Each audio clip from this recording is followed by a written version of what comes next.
Hi යාළුවනේ, knowledge hub වෙතින් අද අපි ගෙන එන්නේ හෙළවැව් බැඳි රාජ්‍යයේ වාරි ආශ්චර්ය ගැන.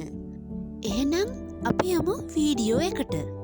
ශ්‍රී ලංකාව කියන්නේ ලෝකයේ වෙනත් කිසිම රටක දකින්නට නොලැබෙන සුවිශේෂී වාරි පද්ධතියක් හිමි රටක්.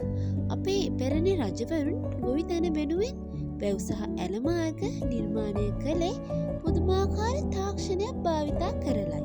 අද අපි බලමු මේ හෙළ වාරි කර්මාන්තයේ තිබුණු සුවිශේෂී රහස් කිහිපයක් ගැන.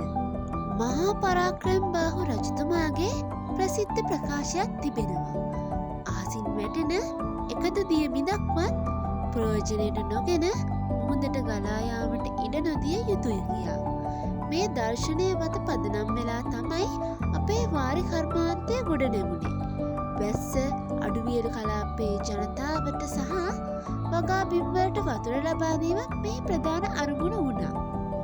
අපේ ඉපැරණි වාරි ඉංජිනේරුවන් ලෝකයට හඳුන්වා දුන් ප්‍රධාන නිර්මාණ දෙකක් තියෙනවා. බිසෝකොටුව වැවක රඳවා තිබෙන විශාල ජල කඳක් පිටතට මුදා හරිනකොට ඉන් වැව් බැම්මට වෙන හානිය පාලනය කරන්න මේ බිසෝකොටුව උදව් වුණා. මේ ලෝක වාරිම ඉතිහාසයේ විශ්මිත සොයා ගැනීම. ඊගාව එක තමයි ඇල මාර්ග.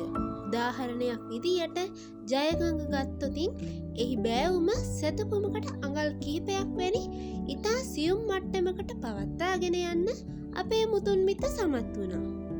වැව දාගැප ගම සහ පන්සල කියන සංකල්පය ශ්‍රී ලාංකික අපේ සංස්කෘතියේ පදනම වුණා. වැව නිසා කුඹුරු සරුසාර වුණා.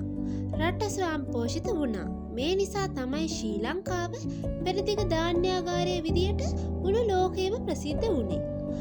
අපේ ඉපැරණි වාරි තාක්ෂණය කියන්නේ අදටත් ලෝකය පුදුම කරවන විශිෂ්ට නිර්මාණයක්.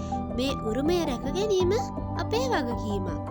මෙවැනි තවත් වටිනා තොරතුරු දැන ගැනීම සඳහා අපගේ channel එක subscribe කරන්න. නැවතත් මෙවැනිම වීඩියෝ එකකින් හමු වෙමු.